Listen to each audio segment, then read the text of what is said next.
dioperasi, dibedel itu 3 kali.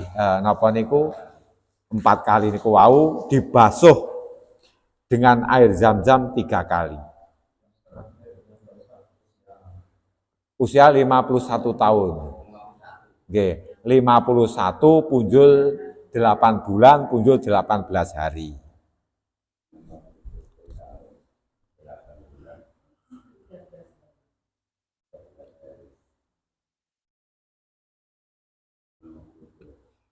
Jadi niki anu napa ada ungkapan wa zakaru ana Jibril lamastakhraja qalba sayyidina Muhammadin, bahasanya ketika malaikat Jibril mengeluarkan hati Nabi Muhammad wa qausalahu bima zamzam, lalu dibasuh dengan air zam-zam, naza'a maka nabi min adza, maka dihilangkanlah sesuatu sing ngregeti, sing menjadikan kotor manusiawi dihilangi neng hati itu. Anau akhraja min qabi ngalakotan sauda, termasuk maka Jibril menghilangkan dari hatinya Nabi itu ngalakoh, yaitu darah yang menggumpal sing rupane ireng. Waqala hadhi khadus syaiton, iki sing nggih bercokole setan ini dihilai. Yang akhirnya Nabi Muhammad itu duwe keyakinan sing kuat. Yang akhirnya Nabi Muhammad itu pemberani, wani. Jadi wani. Dengan siapapun wani Nabi Muhammad. Itu dioperasi ngoten niku wau. Supaya sesuai lahir batin, mergo Nabi Muhammad itu termasuk yaitu napa niku secara lahir tubuhnya, posturnya baik. Ganteng dhewe Nabi Muhammad. Lek nang Al-Qur'an Nabi Yusuf. Tapi ganteng dhewe Nabi Muhammad. Sangke gantenge supaya nggak menarik perhatian harus bisa ditutupi. Kedene matahari nih kok. Matahari ini paling padang dibanding bulan sik padang matahari. Tapi ora enek sing ngelem matahari. Eneke sing ngelem bulan purnama. Padahal sik padang matahari. Makanya lek Nabi Yusuf padangnya kaya bulan. Tapi lek Nabi Muhammad padangnya kaya srengenge. Tapi padangnya srengenge iki padangnya kaya ngoten nika ndek enek sing ngelem. Tambah jam 12 awan kemah, panas semen malah ngono. Metine kan begitu terangnya kan ngoten. Ndek enek sing ngelem. Tinggal dhewe Nabi Muhammad. Lah supaya Nabi Muhammad itu secara lahir batin padha gantenge, ngoten lho. Batine bagus, tubuhnya juga bagus, ngoten. Iku sing kaitane dengan Isra, dengan napa niku permulaan Isra Mi'raj. Setelah dibedel niki Nabi Muhammad bersama malaikat Jibril dan Mikail, yaitu malaikat Jibril membawa namanya buruk. Buruk itu kewan, enggak lanang, enggak wadon. Nah ini makanya yang namanya Isra Mi'raj itu jadi mukjizat. Sebabnya semuanya niku khariqul ngadat, tidak napa niku ndak semestinya. Jadi berbeda dengan kebiasaan. Jadi buruk ini kewan dari surga yang oleh Allah diletakkan di bumi untuk kendaraan Nabi Muhammad. Setelah itu dikembalikan lagi. Lha apa mungkin? Mungkin. Niki mukjizat. Barang ki lek khariqul ngadat tidak sesuai, enggak bedani dengan kebiasaan, niku mesti enggak masuk akal. Mergo ndak teko mikir. Makanya wali-wali nika kadang-kadang tubuhnya di sini bisa komunikasi dengan koncone sing neng Surabaya. Ngoten. Ngoten niku. Ada orang yang alim, ada orang yang sangat dekat pada Allah, tubuhnya di napa neng dhuwur amben, iso omong-omongan karo koncone di Jakarta. Kuwi khariqul ngadat. Dipikir cara akal enggak teko. Tapi itu terjadi, ngoten. Lah kok kendaraannya buruk, ini adalah suatu keajaiban. Akhirnya jadi mukjizat. Beda karo Nabi Sulaiman. Nabi Sulaiman itu pernah akan pergi ke India, niku numpak angin. Jadi ngoten, Nabi Sulaiman itu pernah pergi ke India, numpak angin, Nabi Sulaiman. Lek Bahadur kok India nuju neng nglarak zaman Angling Darmo numpak godhong jati. Bahadur. Tukang sihir kok Hindustan numpak godhong jati. Tapi lek Nabi Sulaiman naik angin, numpak angin. Lah karena napa niku jarangnya sesuatu, arange kewan buruk yang manusia pun belum pernah tahu. Maka disitulah Isra Mi'raj itu menjadi mukjizat. Buruk iki sama tembung barikun artinya putih. Buruk iki kabeh putih. Kewan itu enggak lanang enggak wedok. Jadi enggak lanang enggak wedok. Ana pun gambar terus anak kewan terus wajahnya wanita, wajahnya laki-laki wi rekaane wong Yahudi. Buruk itu enggak lanang enggak wedok. Napa? Ya meh kaya kuda cilik. Napa niku? Wis meh kaya kuda. Ngoten. Meh kaya kuda. Ngoten. Niku cepat. Nah, dengan adanya Isra Mi'raj ki akhirnya kan tercipta napa niku pesawat-pesawat yang super cepat ngoten. Jadi berkah Isra Mi'raj niku kuwatah. Lah molakno wonten ayat sebelumnya niku karena begitu napa niku begitu mulyanya Nabi Muhammad dan sesuatu sing jarang terjadi, ora trimo jarang terjadi pada Nabi Muhammad, maka diawali dengan kata-kata subhana, maha suci. Maha suci niku berarti sempurna. Jadi Allah yang maha sempurna menjalankan hambanya. Anoten. Barang ki lek mulya Pak, niku panjenengan mesti sadurunge mesti ndonga-ndonga. Mulakno Isra Mi'raj itu Nabi Muhammad 1 kali. Jenengan kan Isra Mi'raj 1 hari 1 malam 5 kali. Ngoten lho. Isra itu perjalanan, berarti jenengan berangkat dari rumah menuju ke musola, iki Isra. Mi'raj munggah, berarti jenengan sholat jamaah. Sholat jenengan ki munggah ning Gusti Allah. Hati jenengan munggah ning Gusti Allah. Kalau Nabi Muhammad di Isra Mi'rajkan dengan ruh dan jasad. Dengan ruhnya dan jasadnya.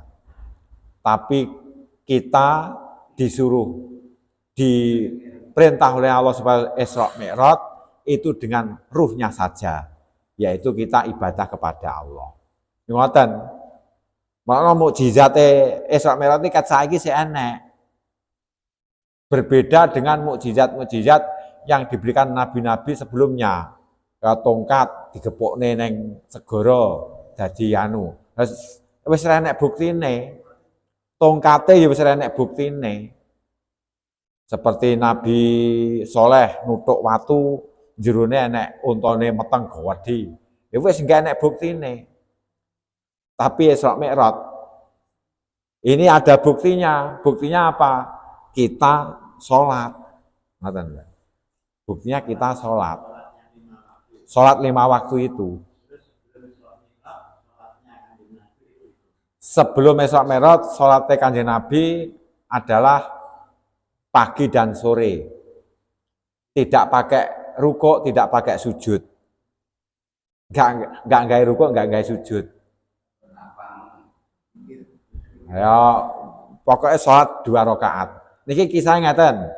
Perjalanan Nabi Muhammad dari Masjidil Haram ke Masjidil Aqsa niki kan napa niku singgah di 5 tempat. Ngoten lho. Dari Masjidil Haram naik buruk bersama malaikat Jibril sing nyekel kendali kanan, malaikat Mikail sing nyekel kendali kiri. Jadi buruk iki dicekel malaikat loro. Nabi Muhammad yang naik. Maka dari Masjidil Haram singgah di Thaibah. Thaibah ki saiki arane Madinah. Yang dulu belum dibangun sik ora-ora. Cara anu sik pekarangan. Ngoten. Maka disitulah Nabi Muhammad turun dari Buraq lalu sholat 2 rakaat. Sebagai bentuk kemuliaan sholat 2 rakaat lalu bertanya, ini apa? Ini adalah Thaibah yang kamu besok akan membangun kota di sini. Maka jarak 1 tahun Nabi Muhammad hijrah di Madinah, yang akhirnya hijrah di Thaibah, yang akhirnya membangun kota Madinah.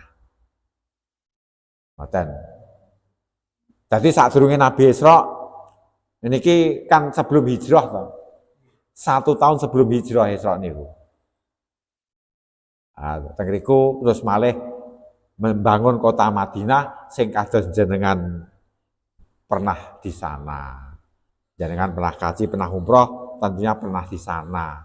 Lah itu dulu pekarangan ketika Nabi Isra.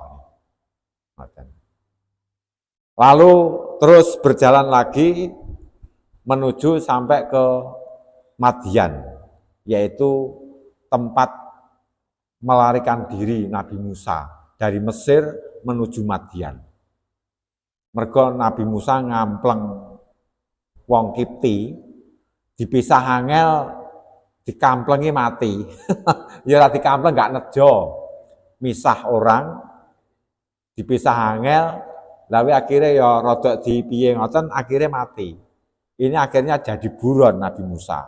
Dia lari ke daerah Madian, nah terus ketemu Morotuwo, ketemu bertemu dengan Nabi Songeb daerah Madian. Ya sing akhirnya yaitu dadi menantune Nabi Songeb. Nah disitulah Nabi Musa lungguh neng ngesor wit diarani Sajaratu Musa.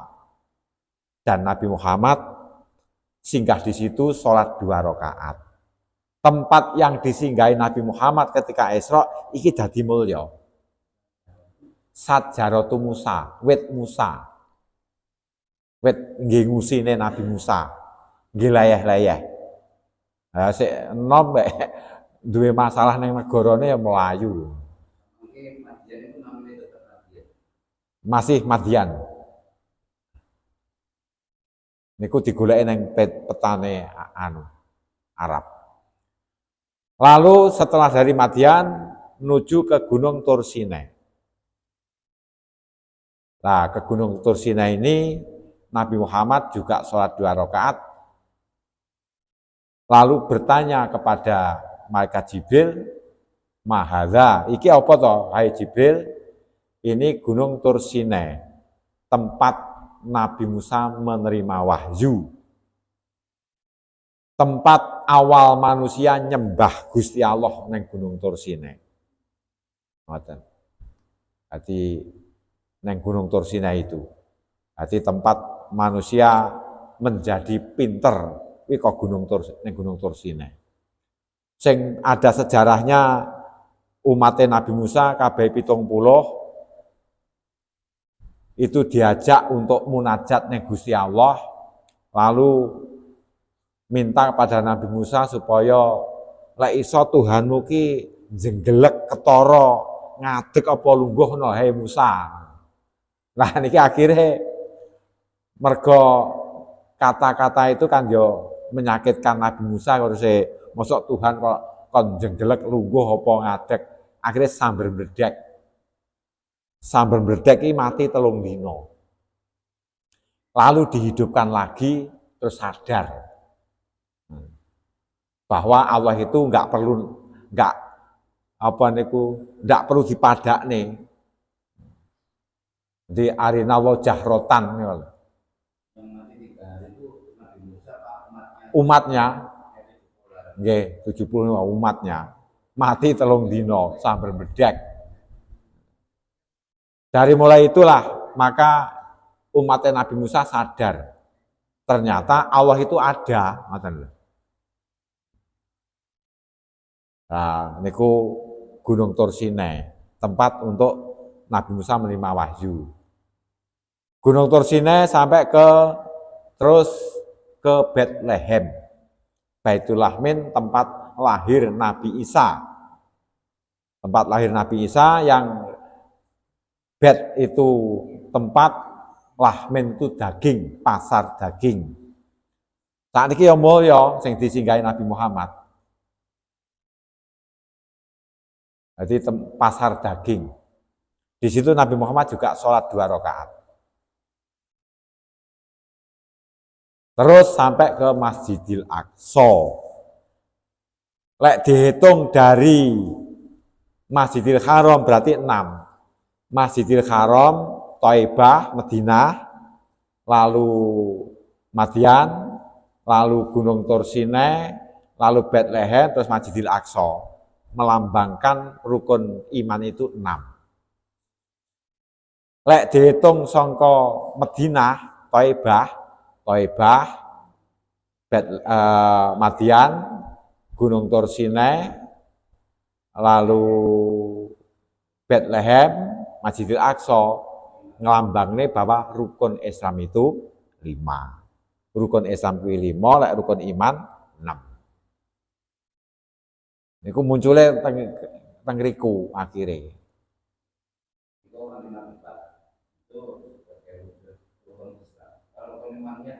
Rukun imannya dimulai dari Masjidil Haram.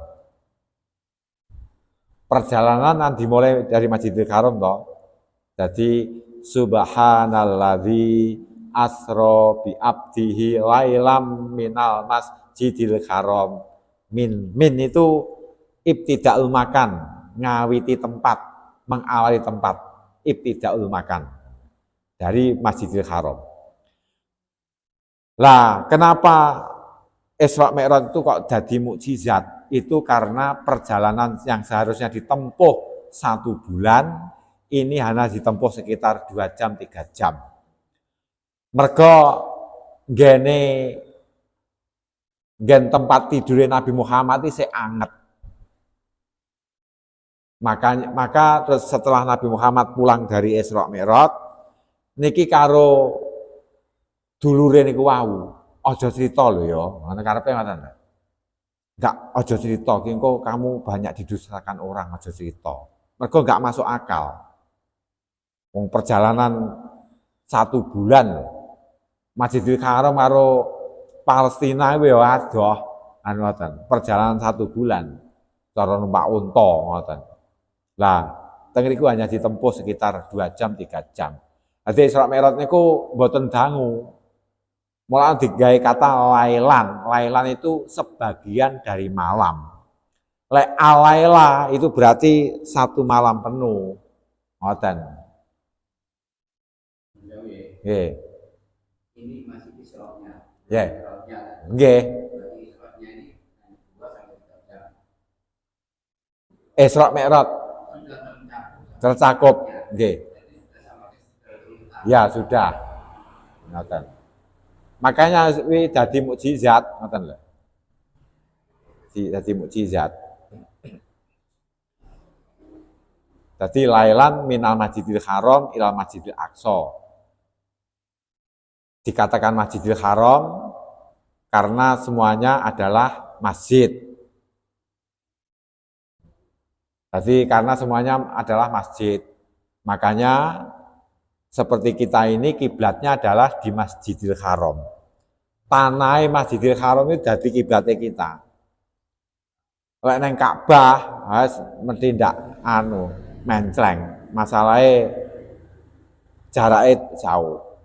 Sehingga sholat itu orang yang ada di dalam Masjidil Haram kiblatnya neng Ka'bah.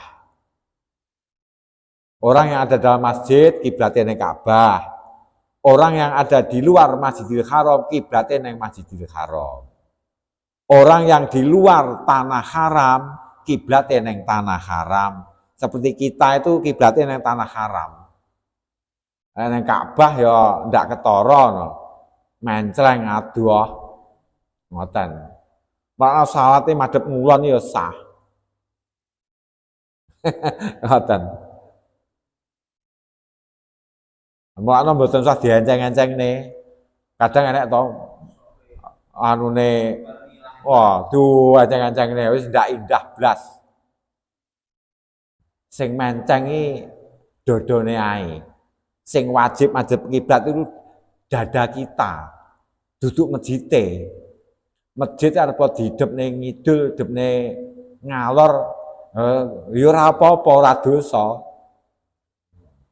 Yang penting yang sholat itu loh sing madhep kiblat. Ngoten. Dadi lek awak dada kita itu kiblatnya neng Ka'bah, Masjidil Haram. Hati kita kiblatnya neng Gusti Allah. Ini tempat niku mboten ndak pengaruh. Waktu Isra Mi'raj itu apa ada familinya dan saudaranya itu melihat tentang tempat tidurnya jasad dari Nabi. Itu tidak ada yang tahu. Hanya yang tahu adalah dulure itu tadi bahwa tempat tidurnya masih hangat. Umi Hani ketika Nabi Muhammad sudah datang. Dan oleh Umi Hani, kamu jangan cerita. Mergo lek cerita iku gawat-gawate ngoten.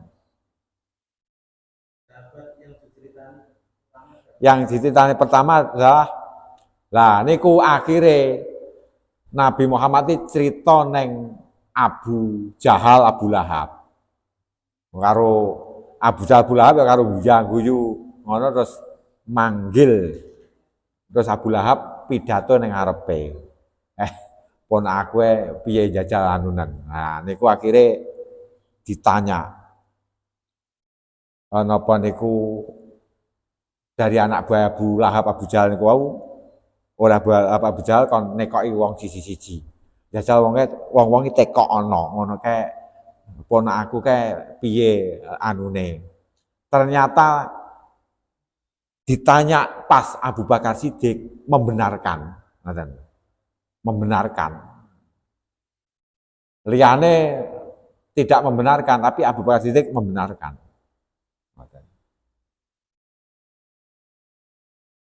Jadi ketika Isra Mi'raj niku ora kok terus Nabi balik seneng kaya susah Nabi mergo napa? Orang yang tadinya Islam iki dadi murtad metu.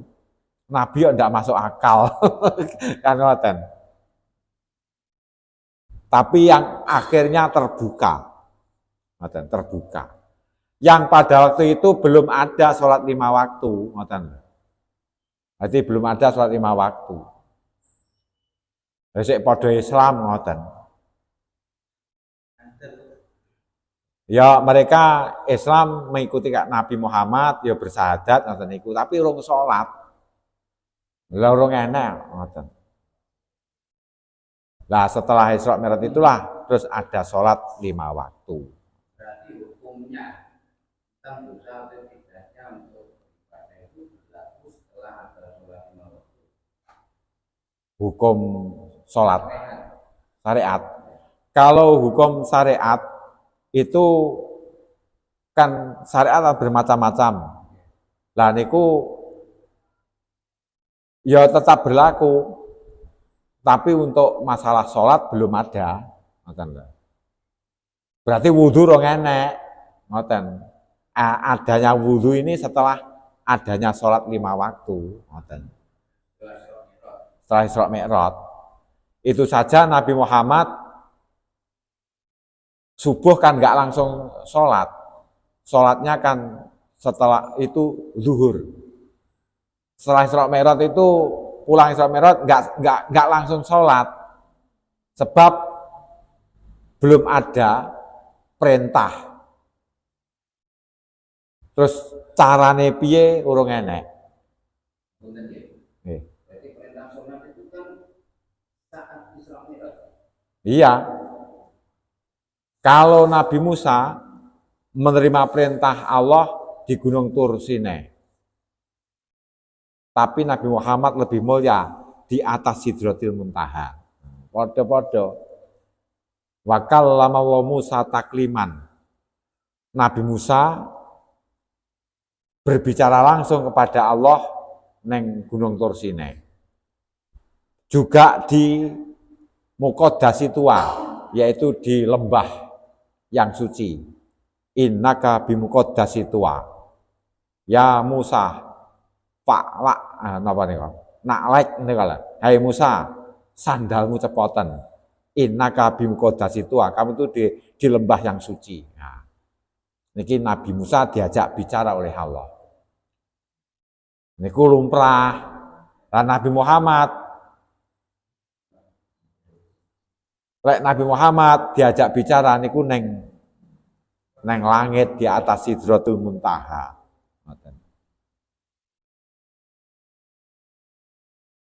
Jadi kelebihannya niku, ngoten.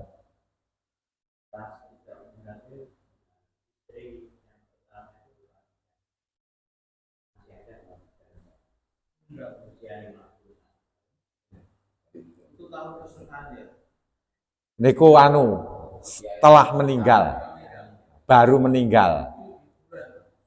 Nah, baru meninggal, termasuk lagi Abu Thalib baru meninggal. Yaumul Huzni, sangke susah Nabi. Ngoten. Makanya harus dihibur dan orang-orang musyrik niki menekan terus. Ngoten, menekan terus sebab apa? Inginnya Tuhan itu dirupakne, ngoten. Dirupakne, jadi malah berhala-berhala itu. Makanya harus Nabi Muhammad di Isra Mi'rajne diduduhne bahwa Tuhan itu enggak kaya reca, enggak kaya gambar, ngoten. Setiap ulama itu menerjemahkan suami dan tidak. Terus tadi kan dari Masjidil Haram ke Masjidil Aqsa. Sebelum sampai kembali ke Masjidil Aqsa tadi, belum diceritakan perjalanan sampai ke Makkah atau sampai dereng no. Wah, lah niku mungkin lek dikaji 1 bulan ndak cukup. Iki kok 3 pertemuan ora cukup. Makna diblejoki esek ngoten. Dadi sok dikaji neh ngoten. Tapi yang jelas yang saya katakan ini ada dasarnya ngoten. Lah sing repot lek sing ngaji ngawut niku wis bahaya. Dadi ndak masuk akal. Ngoten. Niki sik Isra ngoten. Kondi mawalen. Oh, Nah, niku terus akhirnya karena Yaumul Huzni, hari kesusahan, terus Nabi Coranu diesrokan. Tekanan dari orang-orang musyrik niku begitu gencar. Ngoten. Jadi mereka punya Tuhan yang banyak niki dipaksakan supaya Nabi itu Nabi Muhammad itu supaya nggih menika napa niku gelem mengakui berhala-berhalanya itu. Nah, terus niku mlakune gawe subhana, maha suci. Maha suci itu berarti sempurna. Lah lek berhala kan ndak iso ngesrok mi'rajne, nyiptakne makhluk ora iso kok disembah. Iku bodhone wong iki teng ngriku lho. Bodhone wong ki niku, wong jeneng ndak iso nyiptakne kok disembah. Kok digul-gulne, jerike nyelametne ngoten. Maka terus Nabi diesrokan. Dan supaya Nabi Muhammad itu tahu yaitu Masjidil Aqsa Masjid Aqsa ki adoh. Sing luwih adoh. Nabi Muhammad umur sakmono ki rong roh karo Masjidil Aqsa. Neng Al-Qur'an pada waktu ya rong enek. Ngoten lho. Rong enek ceritane Masjidil Aqsa. Ruwe ya Ka'bah kuwi, Masjidil Haram kuwi ruwe Nabi. Masjidil Aqsa belum tahu. Masjidil Aqsa sudah berupa masjid. Kalau Masjidil Haram sik nggen tawaf.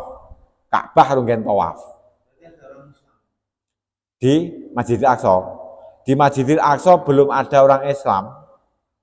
Enake orang-orang yang nyembah kepada Allah sing pada waktu itu Islam belum sampai ke sana. Mergo Masjidil Aqsa itu kan tempat turunnya wahyu. Masjidil Aqsa itu tempat para nabi-nabi untuk ibadah. Nabi 144.000 tambah Rasul 315 itu paling banyak di sana. Jadi tempat ibadah itu Masjidil Aqsa. Mula Masjidil Aqsa itu tidak pernah untuk nyembah berhala. Tapi lek Ka'bah niko dari mulai Nabi Ismail tidak ada. Niki mulai berhala itu ditoto neng Masjidil Haram. Enek 300 swidak berhala Tuhane. Jadi suwi pernah lama sekali di Masjidil Haram niki untuk nyembah berhala. Tapi lek Masjidil Aqsa tidak pernah untuk nyembah berhala. Di Masjidil Aqsa. Dan termasuk supaya Nabi memberi berkah kepada umatnya, mergo namane mahsar, tempat berkumpulnya manusia dari berbagai macam suku bangsa niku neng padang mahsar, sok neng Masjidil Aqsa ngriko. Lah lek wis dikawiti karo nabine entuk berkah, oh nabiku tau ning kene, ngoten. Enggak bingung ngoten lho. Lha nabi wae berkah niku. Padang mahsar teng pundi to anu lek manut jenengan? Teng ngriko lho, teng Masjidil Aqsa ngriko benjing. Padang mahsar kan urung enek, urung mlebu swarga neraka to, sik proses. Bangkit dari kubur mara ning padang mahsar ning Masjidil Aqsa mriku. Dan Nabi dipertemukan dengan ruhnya para nabi-nabi yang di situ berada di Masjidil Aqsa. Lah, ketika sampai di Masjidil Aqsa, itu Nabi Muhammad buroke ditencang neng padas. Mulane padase saiki sik enek, nggih nyencang buruk niku enek sian. Lah teng ngriku malaikat Jibril datang neng kono azan. Jadi azan pertama itu adalah malaikat Jibril. Sebelum azan sholat 5 waktu. Lek azan pertama sholat 5 waktu itu sahabat Bilal. Nah, sing azan pertama neng dur Ka'bah.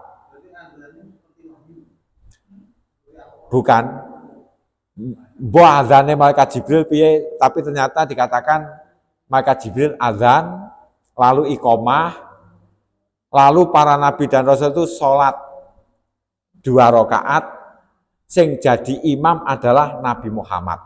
Nabi Muhammad, maka Jibril setelah azan dan iqomah maka ngerangkul nuntun Nabi Muhammad didekek nang ngarep kon jadi imam. Semuanya para nabi rasul senang. Maka Nabi Muhammad digelari Imamul Anbiya, imame para nabi, Imamul Mursalin, imame para utusan. Kan ngoten. Lah teng niku Nabi Muhammad dadi imam. Lah salat apa niki? Niki endawone salat tahiyatul masjid sing dilakoni. Mergo salat 5 waktu rong enek. Salat tahiyatul masjid niku maksudnya adalah salat untuk mengagungkan Allah yang punya masjid, ngoten lho.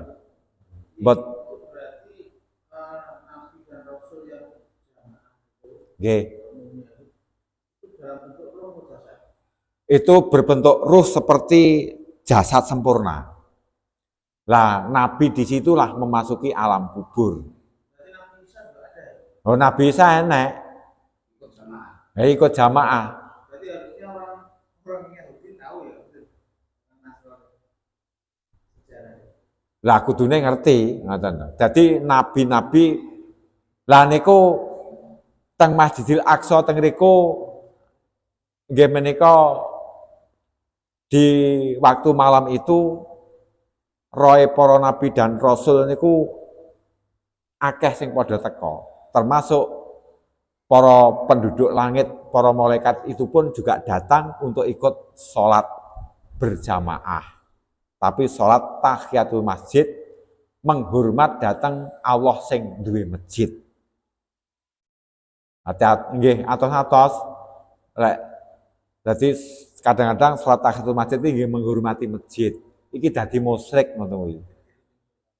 Lho kathah lho Bu. Dadi jajal wong sing enggak gelem ngaji, nyantang ngleti. Lek pas nang masjid terus sholat tahiyatul masjid iki apa to?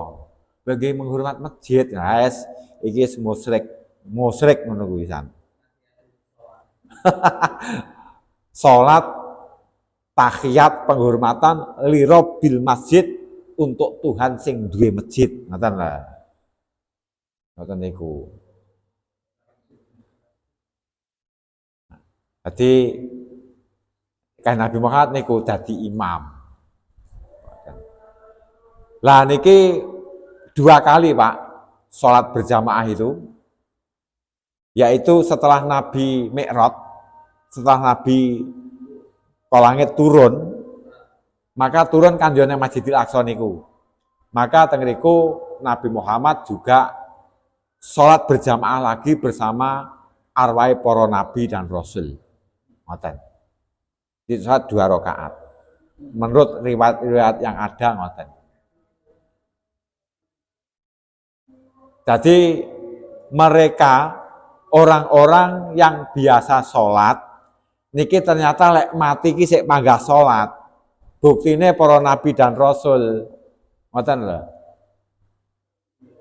Iki ngoten niku. Itu mungkin yang iman. Napa? Walaupun rukun tetap sholat. Nggih. Bagi orang yang biasa sholat.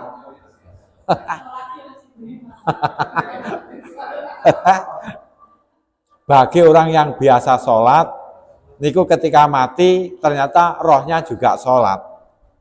Bagi orang yang biasa baca Quran, nanti ketika mati, wisan, rohnya ya senengane maca Quran. Ngoten.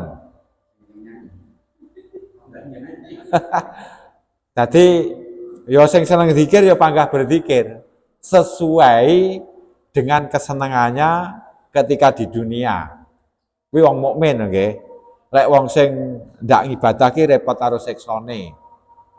Ora duwe rasa seneng. Rasa senenge dientekne neng donya. Sing duwe rasa seneng itu adalah wong sing ibadah. Ngoten. Lah, ketika sudah jadi roh, tentunya sholatnya itu hanya sholat kebiasaan, bukan ada pahalanya. Gak enek pahalane, mek kebiasaan apik niku digawa sampai di alam kubur, ngoten lho. Saling berziarah. Para roh itu paling akan saling berziarah, saling berkunjung. Kita pun besok akan ketemu di alam baka sana. Ngoten. Kebiasaane apik niku panggah akan apik. Tapi lek kebiasaane ning donya ki elek, iki arepe repot karo siksane. Ngoten lho. Menungso ning donya ndak nyapa, repot karo siksane. Lah wong sing urip bengong lek geret sampai jegur swarga. Haji Yunus. Wong ning donya meneng ae lho. Cara arepe jegur neraka tenang-tenang saja lho. Mbasa mati lho. Sing urip-uripe kok ya bengong piye ya ampreh mencolot ning swarga.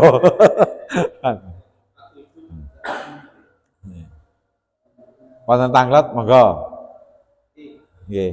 Tapi hikmah pelajaran dari Nabi Muhammad dicuci hatinya 4 kali ya, 3 kali. 3 kali ya. Nah itu kalau kita manusia biasa itu mencucinya pakai apa ya? Berarti ingin dia bersih hatinya. Wah, mencuci hati supaya bersih kita dengan bertaubat. Ngoten, bertaubat. Tapi Nabi Muhammad dicuci supaya bersih dan diisi dengan keimanan, dengan keilmuan.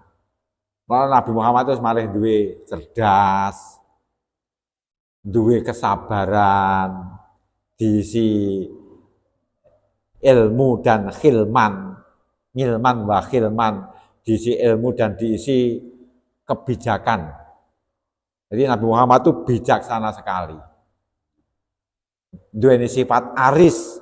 Sifat aris ki urung sampai dijaluki ngapura ki wis ngapura. Nah, ini sifat aris. Jadi akhirnya Nabi Muhammad itu duweni sifat-sifat yang sangat baik. Dan Nabi Muhammad itu nabi yang sangat disayang oleh Allah, nabine para nabi. Ngoten lah. Rasule para rasul. Ngoten.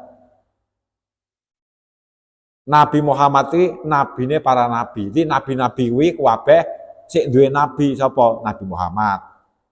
Rasul-rasul ya duwe rasul sapa? Nabi Muhammad. Para bapak kiai kuwi duwe pemimpin MUI. Ngoten ta? Majelis Ulama Indonesia. Ngoten. Lek warga ya duwe ketua RT. Misalnya ketua RW. Ya. Lah Nabi Muhammad niku mursalin. Imamul Anbiya, imame para nabi, Imamul Mursalin, imame para utusan. Ini setelah Nabi Muhammad jadi imam di Masjidil Aqsa. Ngimami para nabi dan rasul dan para malaikat.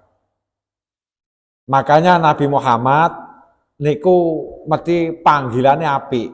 Ya ayuhan nabiyu. Ndak ada dalam Al-Qur'an tuh ya Muhammad, ndak ada. Ya ayuhan nabiyu, hei nabi. Ya ayuhan rasul, hei rasul. Beda nabi yang lain. Ya Adamuskun, hai Adam, masuklah kamu ke surga. Tinggallah kamu ke surga. Qala Allahu ya Isa, hai Isa. Nah. Terus ya Ibrahim, nah, jangkar Gusti Allah. Dari situlah menunjukkan Nabi Muhammad itu mulia sekali. Ngoten. Mulia sekali. Dalam kitab Taurat, dalam kitab Injil pun dipuja-puja Nabi Muhammad itu. Ngoten. Oleh nabi-nabi sebelumnya, kuwi enek ngoten lho. Niku. Lah Isra Mi'raj niku tidak hanya Nabi Muhammad, Nabi Isa pun juga di Isra Mi'rajkan. Ya mung akhire kaume pecah dadi papat. Mergo napa lek ngisra niki pakai nama. Dadi napa niku lama usria bi Isa ila sama anata. Jadi ketika Isa diisrokan, diperjalankan niku sampai neng langit, maka niki golongannya pecah jadi papat. Lah Islam napa Gusti Allah mengisrokan Nabi Muhammad niki dipanggil dengan bi abdihi hamba. Ayo ngoten. Bi abdihi hamba. Berarti lek hamba ki mesti enek sing dihambani, yaitu Allah. Niki adalah untuk membantah bahwa Isa itu Tuhan. Jadi akhirnya Allah mengisra mi'rajkan dengan kata-kata bi abdihi hamba. Ngoten. Lah mengke Nabi Isa Isra Mi'raj mengke dibahas napa Selasa ngajeng. Cekap semanten, wassalamualaikum warahmatullahi wabarakatuh. Alhamdulillah Allahumma sholli ala Muhammad wa ala sayyidina Muhammad sayyidil aun akhirin wa barik lana fi rajab wa sya'bana wa balikna ramadhana waghfir lana dzunubana rabbana atina fid hasanah wa fil akhirati hasanah wa qina adzabannar. Alhamdulillahirabbil alamin.